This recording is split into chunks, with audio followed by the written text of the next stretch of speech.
when things seem to be spiraling out of control. You can sit back and laugh at it. You can cry. You can get angry. You can be irritated or sad, or you can numb out.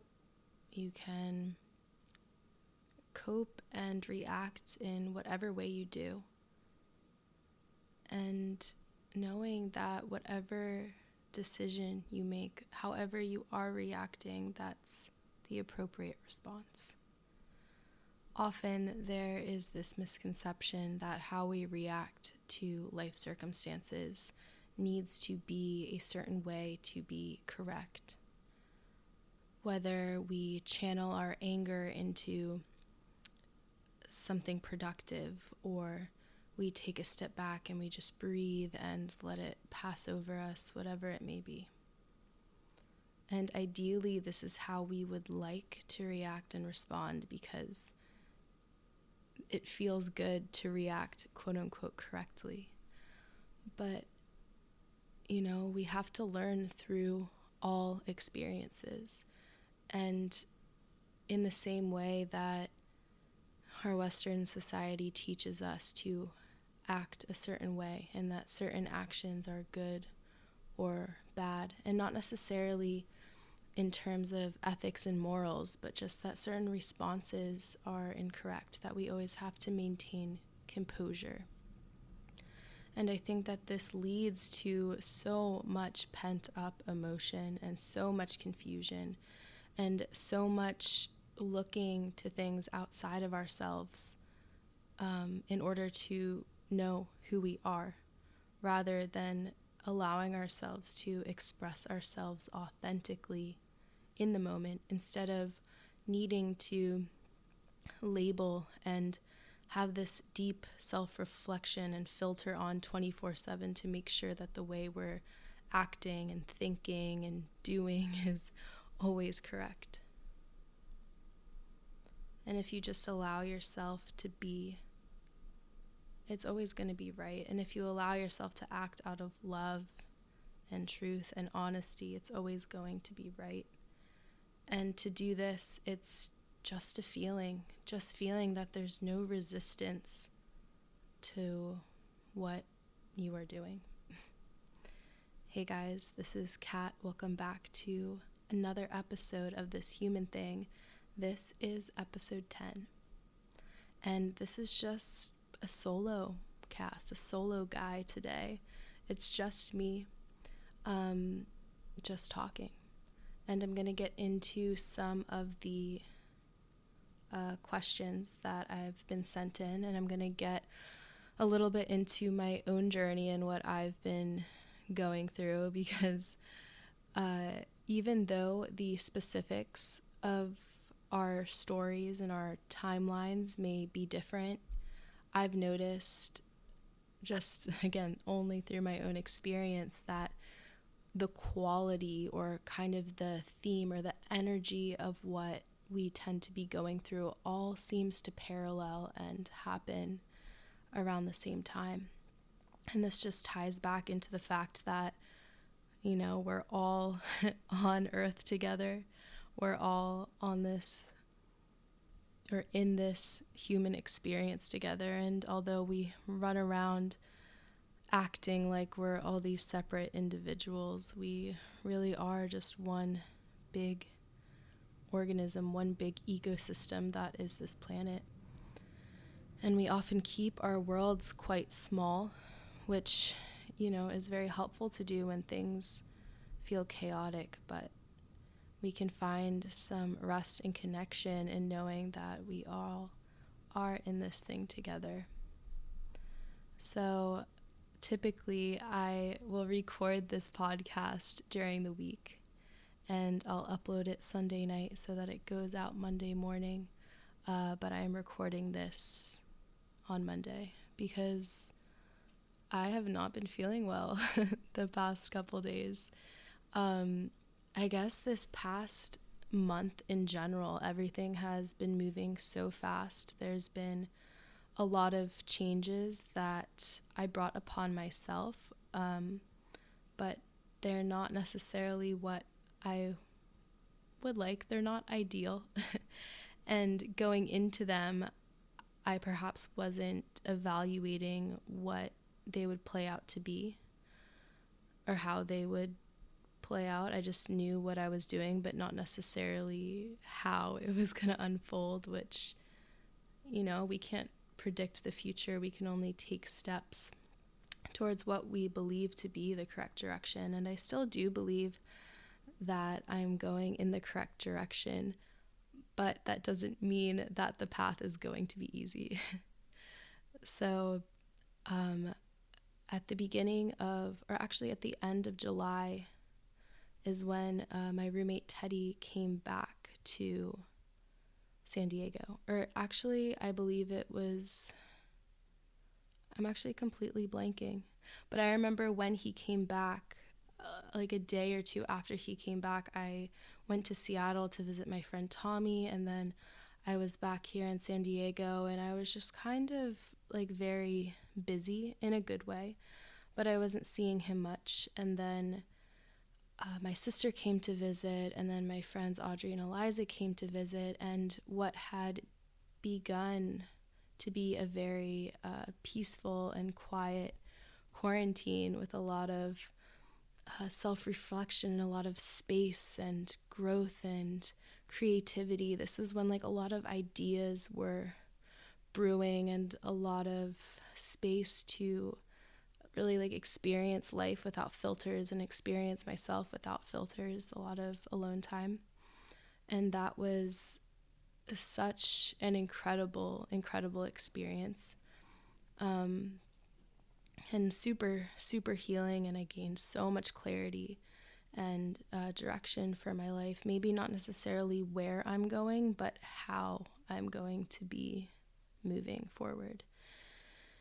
And that's been a very prominent theme for me lately. Is it's not necessarily what you're doing that's going to dictate your level of satisfaction and your level of contentment in life, but how you're doing it. And for instance, right now I am waitressing, and it's like pretty chaotic and very tiring. I'm working several jobs right now. I'm working at 2 restaurants, and then I'm also teaching yoga, and then I also have like side projects going on, such as this, and such as like artwork that I've been selling, and trying to maintain a social life and trying to maintain time for yoga and journaling and stuff. And I also got a kitten, so that's been a handful. And of course, all these things I've brought upon myself, and I wouldn't have it any other way. But again, that doesn't mean that it's not difficult. And I also recognize that a lot of people have it a lot harder, and this isn't a pity party. I'm just trying to share my experience because, as humans, we often go through a lot of the same things, and perhaps by me sharing my story, it helps some people in their own. I know that I learn so much from hearing other people's stories. Even in little ways, maybe it comes back to me a couple days later. Perhaps I resonate with something that someone's going through.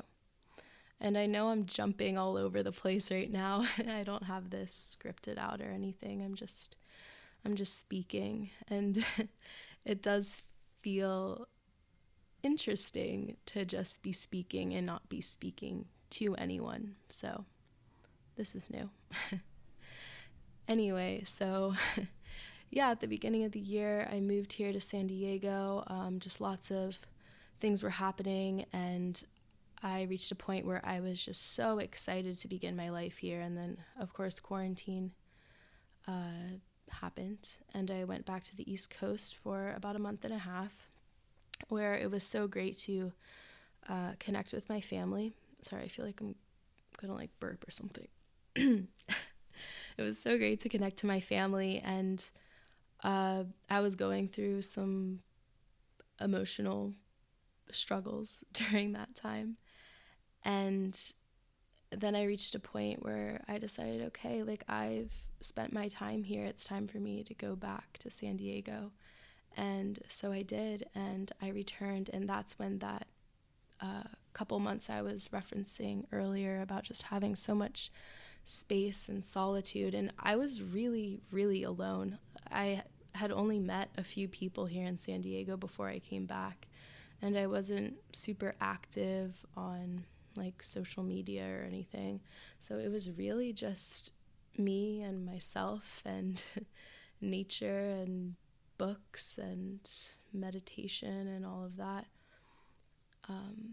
And like that's when I got into surfing and just a lot of nights like skating around. And it was great. A lot of making art.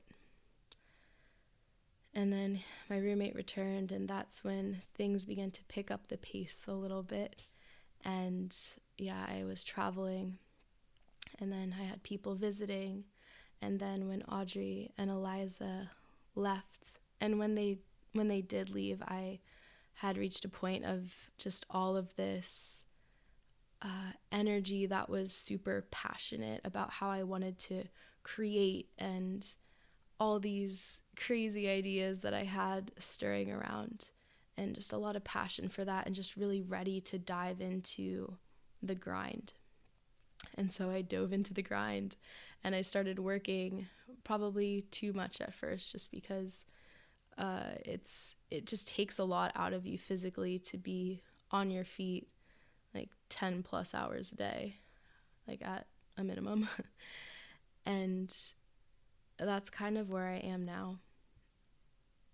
And I'm feeling kind of like life is lacking that vibrance. It's like the colors are a little more muted, and maybe that's because of the thick smoke that's covering all of California right now. But yeah, like that's what my experience is right now. But it's led to a lot of pain. But in my experience, and as I've talked about with people on previous episodes, like this pain is what causes us to open up more. And with every painful experience that we may have, we can pause and make the choice: do I want this experience to cause me to close more, or do I want to use this experience as a catalyst for me to open more?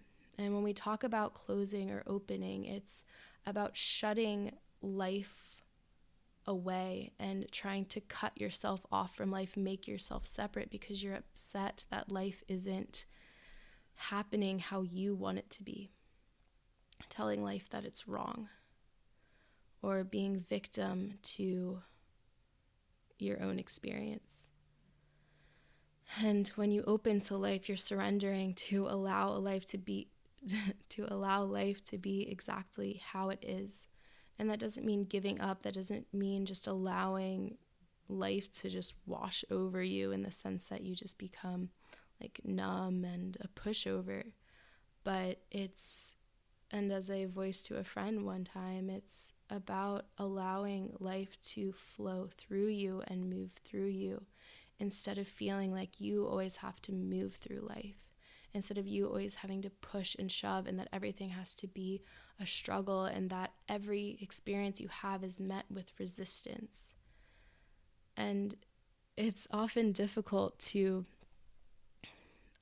reflect on these life experiences that we have as humans, because there's always two sides to every coin. So one of the craziest things about life is that everything is a paradox. So when we talk about one aspect of life, we always have to note that the other is also true. So when we talk about, like you need to just flow through life and nothing has to be a struggle. Like, yes, that is true sometimes, but sometimes life also has to be a struggle, and sometimes you really do have to push. So I just wanted to note that, because I feel like with everything I say in the back of my mind, I'm like, okay, yeah, but the opposite's also true. But in this space that I'm in right now, I spent last night and this morning just in a lot of reflection because I finally had the space to do so, and just reflecting on that I really haven't been making time for myself. I haven't been taking my health into account in terms of how I'm sleeping, how I'm moving, what I'm eating, what I'm consuming, and not just with food, but media, other people's energy, my own energy. And like, I haven't been putting myself first in that regard.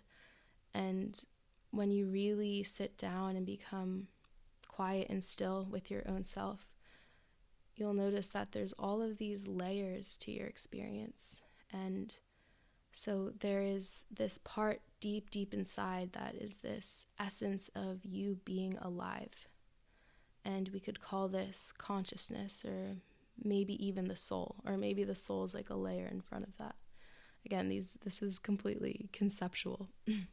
But there's this part of you deep inside. And then there is your mind. And the mind is the thing that is commenting on everything that you experience, whether that be your physical body, whether that be the outside world, whether that be diving into the past or projecting into the future. It just loves to label things and pull things apart and put them back together, and it's the analytical mind, right? But we also have the emotional side to this. And this is the thing that is not logical, that is not predictable, that just seems to ebb and flow and come out of nowhere and almost chaotic sometimes. And we feel like we don't have any control over it. And especially in the West, this can be a very scary thing, because in a society where we like everything to be predictable and compartmentalized and a certain way, when we have emotions that are coming up and we don't know why and we don't know where they came from all the time, that can be scary because we can't put that into a box and we can't compartmentalize that and we can't label that, and we don't always know why.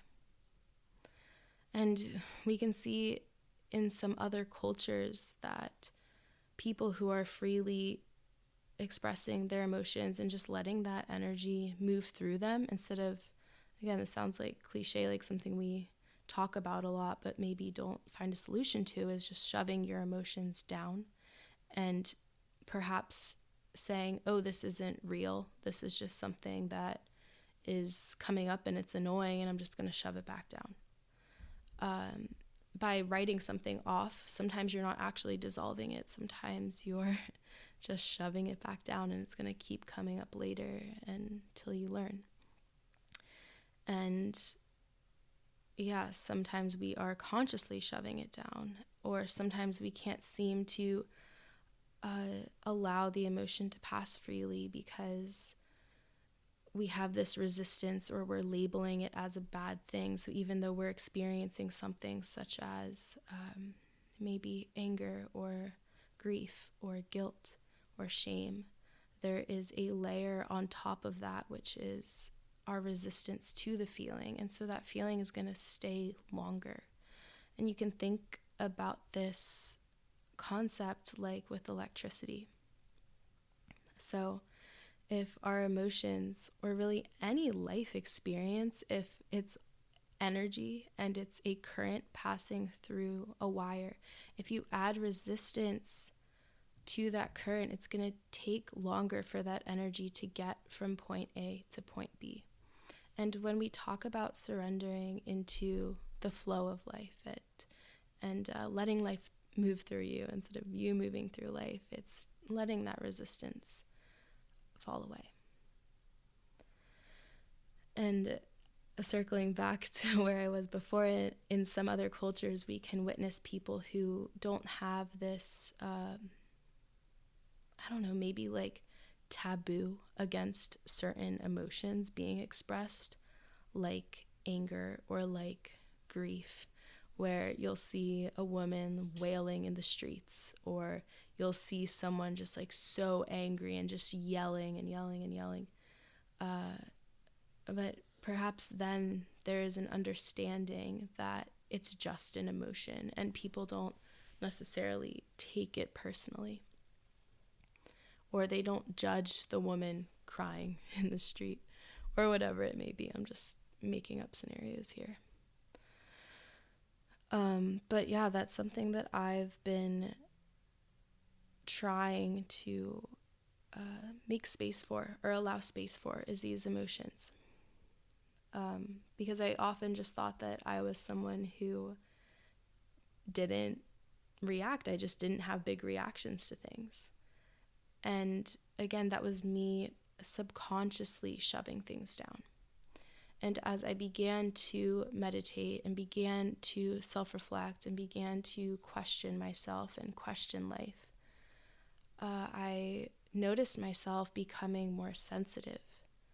And this isn't just like emotionally sensitive, like I am like being super dramatic or having really big reactions to certain things, but that I'm just more sensitive to all of life. So I'm like realizing if the clouds are looking especially amazing on a particular day, or I'm noticing how my body's feeling to a deeper degree, or I'm noticing the intricacies of my relationships, or the cleanliness of my home, or whatever it may be. And so in that same regard, I was feeling more sensitive to my emotional experience and realizing, oh, I actually am having an emotional reaction to whatever life event is happening. And maybe it's something that's happening right now, or maybe it's something that happened in the past, but I am reacting to this, and I am responding to this. And I heard something one time that was talking about being responsible, and in the word responsible is the root respond.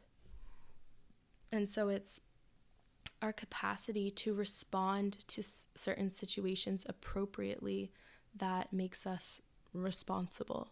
So when I'm talking about having emotional reactions, you know, there's that other flip side of the coin. Like in certain instances, we might get really angry, but maybe in that circumstance, the appropriate reaction is not to scream bloody murder at your boyfriend or girlfriend or mom or friend or whatever, because you might say some hurtful things that you don't really mean, and they might take that personally, and then you might have stained your relationship, and then that's going to take more work to undo and reconcile. And you know, maybe that was the appropriate response in that situation, but that's only for you to know. So anyway, yeah, I've been a lot more sensitive to that. And then there's always the mind that comes in judging and saying like, you're a mess, why are you being so dramatic, blah blah blah blah blah. And I'm just trying to allow things to be how they are. So if I'm feeling sad, I'm going to allow myself to feel sad, and at the same time knowing that I have a choice to be sad or not be sad. Even if it doesn't feel like I have a choice, I always do. And when it often feels like we have no choice, then we should probably just allow the emotion to ride out, because it's probably a pretty strong one. And it's interesting because as I've been talking about this, it's been reminding me of karma, which is this principle in Hinduism of how we need to work through our experiences in order to experience freedom. And there's a misconception that karma is this principle of, you know, if you do something bad is going to happen to you. Or if you do something good is going to happen to you. Like what goes around comes around, you know? Like what you give, you're going to receive. And it is that to some extent, but not completely. So when we talk about karma, if you're holding an apple and you drop it, because of gravity, it is that apple's karma to fall to the ground. That is just the way that life is. Karma are these principles of life.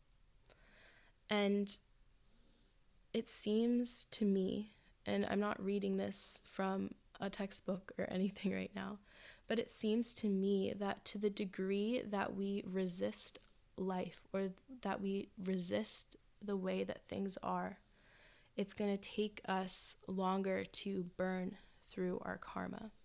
Our karma being our accumulation of all of this resistance that we're putting out towards life. And actively, a lot of people are creating more karma in every moment.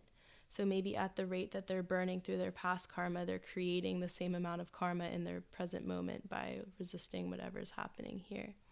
And so that can seem kind of overwhelming. That can seem like a lot to keep track of. And that's why you always have to return to the present moment, and return to faith, and return to surrendering, and knowing that whatever is happening in the moment is where you need to be fully.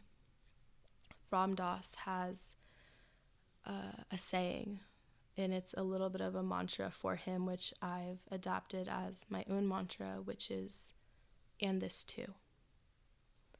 So when you're here in the present moment, your mind has a million labels as to how things should be, and dissecting things and pulling them apart. And this is good, this is bad. This person should be doing this. I should be doing this. They shouldn't be doing this. Whatever. Whatever's happening in that moment, all of the mind stuff, all of the external stuff, all of the emotions, everything. Anything that's happening in this moment, you say, and this too. Because there's nothing wrong in life.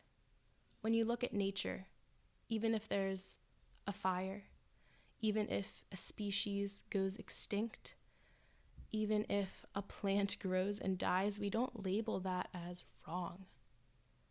We just see it as life being life. And actually, as humans, we are labeling these things as wrong. When there's a forest fire, we label it as a bad thing. When it's a natural disaster, it's something that perhaps was maybe fueled by human activity. But fires are actually a natural phenomenon that happen, and forests need to burn to the ground every so often for regrowth. And sometimes these happen chaotically, or sometimes, like I talked about in the last episode, people who are really in touch with nature will perform these contained burns to allow the forest to do its thing, but to protect, the village that they built. And maybe there's a tsunami and it wipes out an entire city. It's not necessarily a good thing, but it's not wrong, because it's what's happening. Especially in the West. And again, I keep saying in the West just because, I, and probably most of you, if not all of you listening, have grown up in either the US or in a Western country. And so we often have this drive to be perfect and for productivity and, I guess just those things are what are coming to mind right now in terms of what I'm about to elaborate on. But when we talk about perfection, we are often talking about an ideal. This is the ultimate way that I should be, or that this should be. And an ideal is almost like an end point. So say you have a Lego set, and the ideal of this Lego set that you got is to build like the Death Star from Star Wars. And you see the picture on the box and you're like, okay, this is the ideal. I'm going to build this thing. And maybe you're just rushing to build it completely perfectly, and you get to that Death Star and you're like, okay, dope. You made it. Now what? I guess you have to go buy another one. But if you're super ingrained and enjoying the process of building with the Legos, the aim of the process isn't necessarily the end point, but it's your enjoyment in the creativity as you go along. And maybe as you're building, you're like, I don't really want to make a Death Star. I want to make a dragon. And so you use those pieces and you make your own thing. But similarly, as we move through life, this ideal that we reach, it's not something that we can ever reach. So we set this ideal of, I want to look this way. I want to have this job. I want to have this relationship. I want to move through life in this fashion. I want to own these things. But as soon as you get there, you can't stay young forever. Your body's going to begin to fade. You get those possessions you want. A new thing comes out. It's old by the time you've gotten to it. You know, relationships are always fluctuating. You can't paint a picture of your ideal life and expect it to stay stagnant.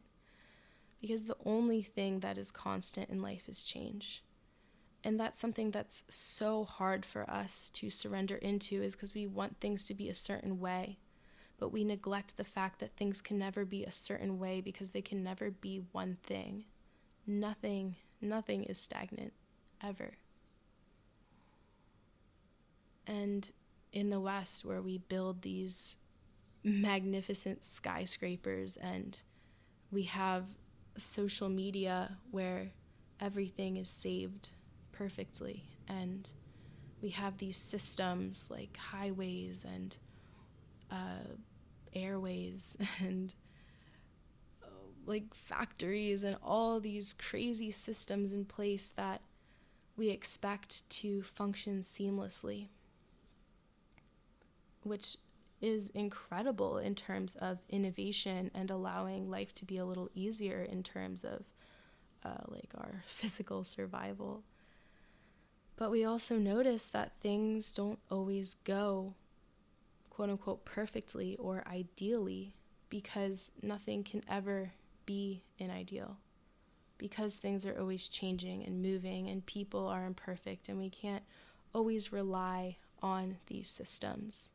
And we can look to our own government for this, something that we're expecting to be what keeps us in order and what keeps peace, and something that we can rely on so that when our lives are so chaotic, we're like, all right, at least there's a system in place to keep us safe, so that we have peace of mind that, you know, our leaders are looking out for us. And in current events, it has been brought to many of our attentions that our leaders are really just looking for more power and more money for themselves, which is sad and corrupt, but it is what it is. And it's just another pointer that we need to be looking within ourselves for a new or a different view of what perfection is. And that perfection is never an ideal. Ideals are incredible in terms of putting a destination on a map so we know we need to move in that direction. But knowing that as we're on the journey to that point, things are always going to be changing. And perhaps even that destination changes. And we realize, oh, actually, I thought I was going to Alaska, but turns out I'm really going to go to Greenland. I don't know. But so having these ideals as a good thing, as a thing to set the direction of our actions, but not equating perfection with an ideal.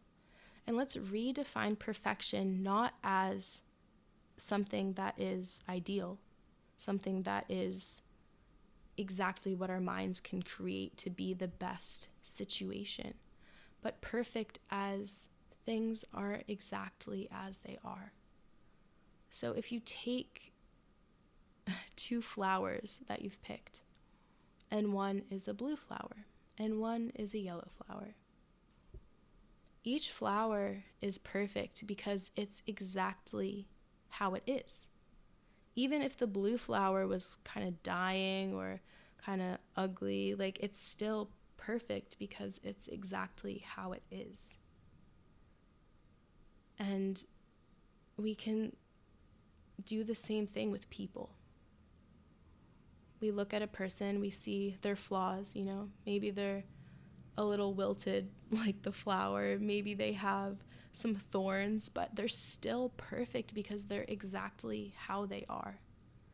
And you can look at your own home, you can look at our planet, you can look at your mind, you can look at your body, and there's always room for improvement, but in this moment, it's exactly how it is, so it's perfect. Absolutely perfect. And when you can fully experience that all of life is unfolding in absolute perfection, you can have room to breathe. And you can have the space to be still and know that there's really nothing to worry about. And not to mean that you can just lay back on the couch for the rest of your life, but that there isn't this pressure constantly making you feel trapped and constricted. And returning to my personal life, that's something that I've been feeling the past month. I've been feeling a lot of pressure and constriction, and it has me squirming because I want freedom.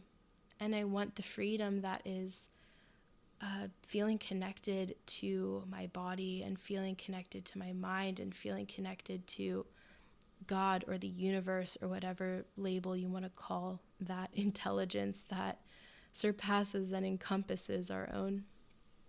And having the time to express creatively and all of that. But at the same time, knowing that I need to be grinding right now because I need to pay rent and pay my bills and buy groceries. And, reflecting on that, it's teaching me, is this really, or maybe not, it is teaching me, but it's making me question, is this really what I want? And I think to the alternatives. Maybe I should get a corporate job, something that's not as physically exhausting. But I feel like even that, after some time, would begin to crush my soul a little bit. And then I think, maybe I should go back to school. And again, it just doesn't feel right. And I know that simply waitressing right now is what I need to be doing, at least for the next few months. But then it makes me question, what am I going to do when my lease is up in January? Am I going to stay in San Diego? Because, part of me loves it here. Don't get me wrong. I love it here.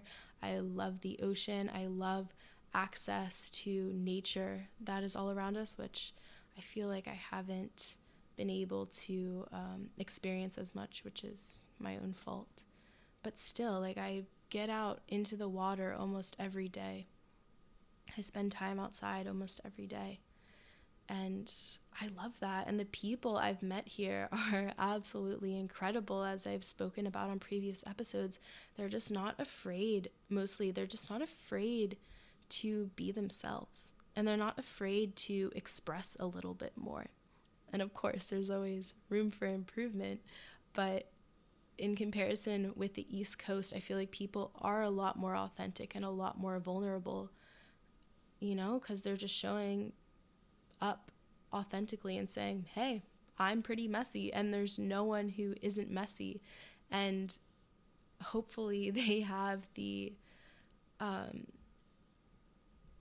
feeling of safety of knowing that people aren't going to judge them for their messiness, or if people do judge them, that's not the kind of people that they want to have in their lives, and they're confident in themselves and they love themselves enough to be able to stand fully in themselves. I really need to take a sip of water. My mouth is so dry. I guess that's what happens when you are just speaking for however long this has been so far. But yeah, it's not perfect. No one's perfect, but I've just noticed to a greater degree the authenticity over here. And I love having my own apartment. I mean, I share my apartment with Taylor, but it's the first place where I'm like, oh, yeah, the stuff in this home is mine. And like, I'm responsible to clean it, and I'm responsible for all the things that are in it. And it's really my home. And so I love that. But at the same time, there's this voice that keeps coming in that's pushing me, and it's saying, hey, like, what you're doing right now isn't sustainable. You don't want to be waitressing forever. And as I spoke about earlier, it's not what you're doing, it's how you're doing it. And in one of Eckhart Tolle's books, he speaks about a waiter who, which is funny because here I am serving, but he talks about a waiter and saying the waiter and the CEO, there's no difference between the two. The waiter can be this fully realized, super happy guy, and the CEO can be this, stressed out, dissatisfied, angry jerk. Or maybe it's even like some guy who's like off living in India trying to be a super yogi, and maybe the waiter in New York City is doing better than him because it's how he's doing what he's doing, not the label of what he's doing. Anyway,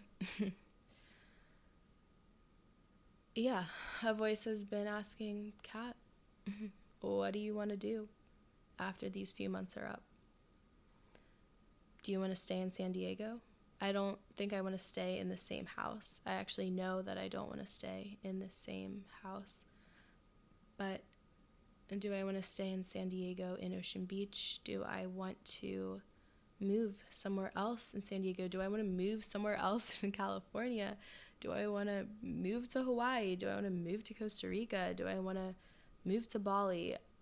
Do I just want to travel for a while? I don't know. And all these things are just going to become clear as I continue to move forward. And I've also just met like such incredible people here, like that I just don't want to leave. But as I've met people in life, people come and go, and you just savor those experiences and those relationships as you find them and get to cherish them. And when you're open with yourself and you meet people who are also open, there tends to not be much of an acclimation period. It's like you just look at this other person, you feel like you've known them for your entire life. And so it's like you can just jump right in and have this beautiful friendship without all of the like awkwardness and, oh, you want to go to the club? You want to go watch a movie? You want to smoke? Like, you don't necessarily always need all of that. Not that any of those things are bad. It's just like, I remember when I was younger, and especially in college, like a lot of relationships lacked depth, or the acclimation period was pretty lengthy just because there was a lot of insecurity on both ends and a lot of lack of trust, just because we didn't know better. It was just how we were raised to think that we were supposed to act. But anyway, yeah, questions coming up. And then also I'm kind of like kicking myself because like I have a cat now, and I had this moment a couple weeks ago where I was just like, okay, I can give this cat back to the owner because I didn't officially adopt him. I was just going to see how we vibed. And I decided, okay, I'm going to keep him. And so now I don't want to go back on that. And I know that I always have a choice. And I know I can always give him to my brother. But, that is something that has been pressing on me. Like, oh, Kat, if you just go, like, move to Costa Rica, like, what are you going to do with this animal that you have? Or what am I going to do with, like, all the stuff I put into my home?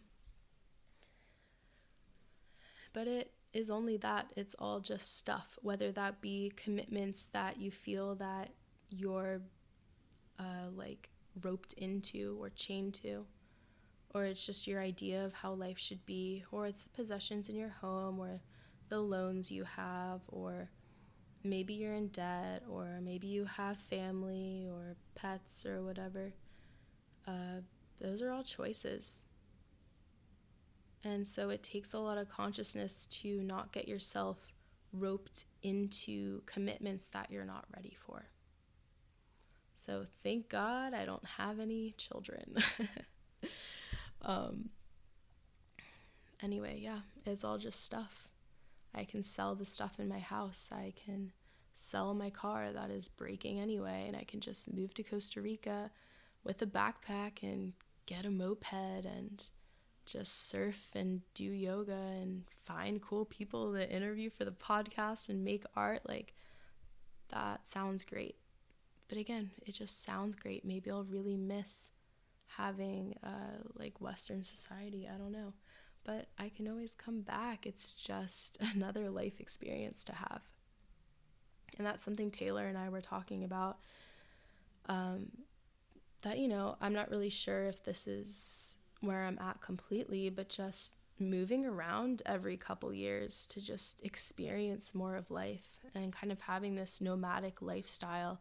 It's something that really appeals to me because I'm someone who is constantly craving something new, but I also crave some kind of stability or some kind of home base. But if I'm able to find that home fully within myself, which, you know, I get there sometimes, but it's often fleeting during different periods of my life. But, you know, if I can have that home within myself, like maybe like 70% of the time, I would love to just bop around and just go experience life. But, you know, there's like the financial aspect to it, and then there's just the uncertainty of, you know, picking up your life and starting over somewhere new, because it takes a while to like settle into a new space. Like, I feel like I'm just getting settled right now in San Diego.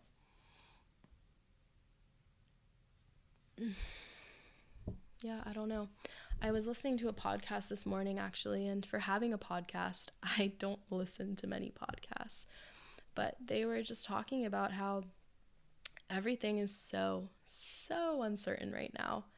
And you can just see this with this whole COVID situation and with the election that's coming up and with what's going on, like with Black Lives Matter and with ICE, and like literally the world is chaos. And maybe the world's just always been chaos, but now those containers and labels that Western society has put on are starting to crack and fade away. And a lot of teachers talk about this period of life being this great awakening that's going to happen in terms of the consciousness of humanity. And I mean, I've only experienced a couple years, a tiny slice in the timeline of life, at least in this body and this mind. But hey, I believe it. I think that people are really going to have to face themselves, and in doing so, they're either going to wake up more or fall asleep further. And I feel like there's going to be, and there already has been, such a great divide amongst people recently. And there always has been, I guess, for all of history. But this sense of us all being so separate and that we have to compete against each other is becoming more evident, and some people are choosing to like exacerbate this energy, or they're choosing to like look at it and be like, what are we doing? And choosing to unify and band together instead. So even though life can be pretty scary and super uncertain and super hard and all of those things, it's very helpful to maintain your sanity a little bit by staying curious, and not just staying curious about the fate of the world and, you know, how the future is going to unfold for humanity, but your own experience too. How is life going to unfold for you? And you don't need to worry about the whole world. If each person just worries about themselves, then everything's going to work out perfectly. It's like I was talking about earlier. If you're just present in your own experience, moving through life with love, letting that resistance fall, maintaining openness, if everyone could do that, you know, heaven would be on earth. It would be right here, right now. Something that I've read before is, you know, there is, I hate that I always say, you know, it just creeps in there, guys. There's no heaven or hell. That you create your heaven or hell right here, right now. And in my experience, heaven can look hellish sometimes, even if you're fully living out your dharma, which is your personal path, your personal truth. Even if you're doing that, and you actually already are doing it, it's just the level of consciousness in which you're doing it that makes it feel more clear or more in alignment or whatever. Even if you're doing that perfectly, and even if you were to be completely clear about doing that perfectly, sometimes just awful shit happens. Like, you know, life can be brutal. And that can feel hellish.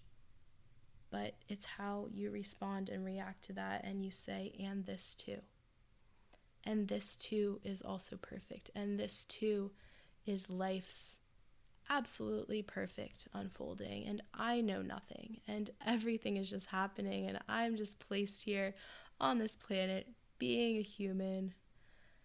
I don't know. All you can really do in those moments are surrender. And it's not even particularly surrendering to a particular thought or thing or person. It's just, as I mentioned before, just allowing life to be exactly how it is and playing your role in that. And how do you play your role?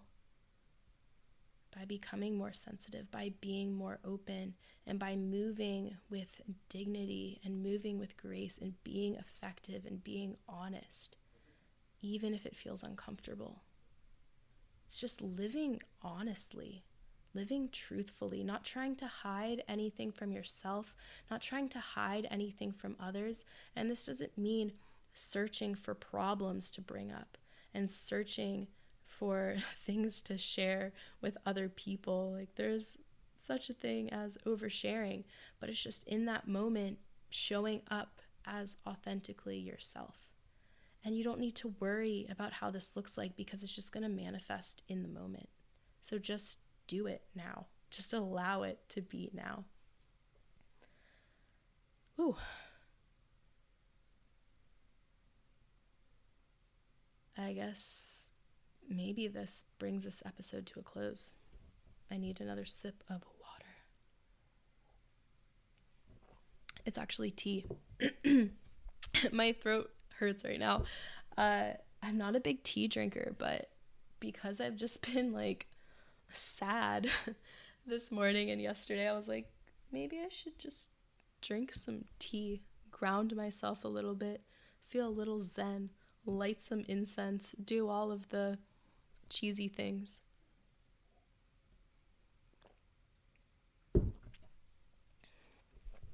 Thank you for listening, if you're here still. I noticed my tone was I had a little bit of a flat affect, but I have a little bit of a headache. Like I said, I'm just in a little bit of a bummed mood.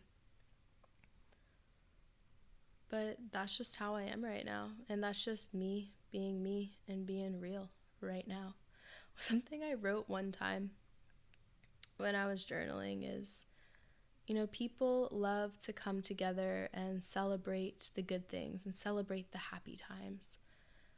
But we don't come together to grieve together and be sad together and be angry together often. And we do to some extent, but we don't often let other people see the full extent. And we often don't even let ourselves see the full extent. And when we open up to people, we sometimes will tell them, damn, I went through some shit the other day or a month or a year. But just talking about it is so much different than being with that person when that event is happening in real time. So I know that's something that I need to work on, and not like shoving your problems onto another person, not, being a burden. But I don't even know where I was going with that. It was just something that I noticed, and it's just interesting how we do that. And I think it's just a fear of being vulnerable, and there's like this fear of like letting someone hold you while you cry or whatever. I think it's just because I have a little bit more masculine energy, and I guess a lot of you men can relate to this. Just like imagine you're like really sad and you're like, bro, I just need to cry in your arms real quick. Like, that's not a conversation that you'll have, probably. Cheers and kudos if you do, because we need more of that. We need more real. At least for me, I don't want the ideal. I don't want perfect as the West sees it. I want real. So let's commit to more realness, you guys. I love all you guys. I probably know most of you who are listening to this, so what's up? This has been episode 10 of This Human Thing with Kat. You can leave your review. You can subscribe. You can rate the podcast on Spotify and iTunes and Google Podcasts. And I'm trying to get the video recordings up on YouTube. You can support the show at Patreon. You can also support the show by leaving that review. I'll send you a This Human Thing sticker. You can support the show by buying my art, which you can find on www.kellis.co/art or /shop. And you can also find the show page to This Human Thing at that same website, www.kellisco or kellisco/podcast. What else? You can find This Human Thing at This Human Thing on Instagram, on Facebook. Follow me. I post updates there. I want to start posting more other content that's not like, hey guys, new show. And yeah, send in your feedback, send in your questions. I love you. You should love you too. You should get out there in life and show up as you and accept the fact that you're going to feel shitty a lot of the time or most of the time. And then you're going to have periods in your life where you're on cloud 9 and you're killing it. And life would not be life without those two things. And you can find peace in that. So like, even though I'm feeling pretty shitty right now, I have peace in this. I'm trusting in it. And you can find that too. All right. I love you. Whatever you're doing out there, keep doing your thing. Peace in, peace out.